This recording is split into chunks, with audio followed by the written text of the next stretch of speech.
A lot of times has their entourage at court intimidating witnesses. Witnesses don't want to come forward. They're fearful.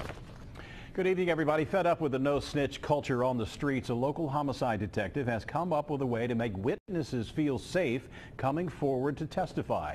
Local 12's Anjanette Levy is in the newsroom with the new program that's caught the attention of Cincinnati's Mayor. Anjanette.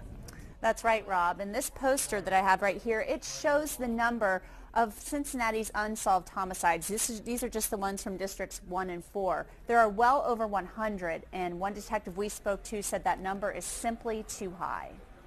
On April 4th, Kelsey Crow was leaving a Sweet 16 party when someone started shooting on Melrose Avenue. There were a lot of people there that night, but there hasn't been an arrest. Many of our cases, we know exactly who our shooters are. We know who we're looking for, but because we don't have those witnesses coming forward and willing to come to court, there's no arrest. The frustration led Detective Jen Mitch to come up with Crow. Cincinnati citizens respect our witnesses.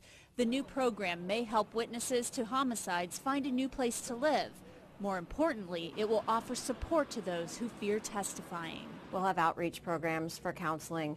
We will have things to make them more comfortable when they come to court. We'll be able to help them with transportation. Victims advocate Karen Rumsey sees the pain families go through as time passes without an arrest. A lot of families feel as though if there's a suspect that's arrested, if there's a court case, then at the end of that will bring some closure, because basically all they're looking for is just answers. Hope Dudley has been searching for answers since 2008 when her son Chaz was murdered.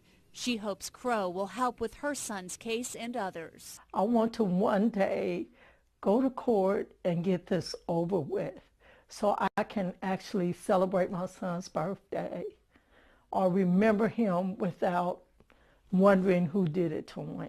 Dudley says someone always knows something. The hope is that they'll now feel comfortable enough to speak up. We think that if we can get the community behind them in numbers, in rallies, that no snitch mentality can be broken down because they know they're not going to be alone. Now, Mayor Cranley heard about this program, and he will ask City Council to provide $200,000 to help pay for it. The program is still very much in its infancy, so homicide detectives are looking for volunteers who want to help and be a part of it. Maybe they have something to offer, like an apartment that a witness could rent, or maybe they're willing to provide transportation for a witness who needs to get to court. Anyone who wants to volunteer can call the Criminal Investigations section. That number is on your screen. It's 352-3542. Rob? And Jeanette, I've had homicide detectives tell me that if they could get people just to talk from the streets, they could solve almost 100% of their cases. Has that been your experience? Yeah, I think that really is the case, Rob. And imagine the frustration. They say a lot of times they know who did it.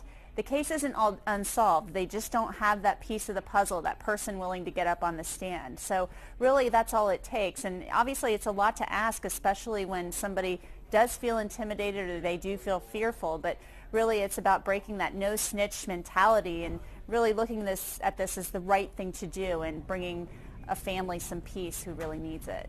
And Jeanette, thanks very much. If you have any information about Kelsey Crow's murder or any other unsolved homicide for that matter, you can get a cash reward by calling Crime Stoppers at 352-3040. A number of threats against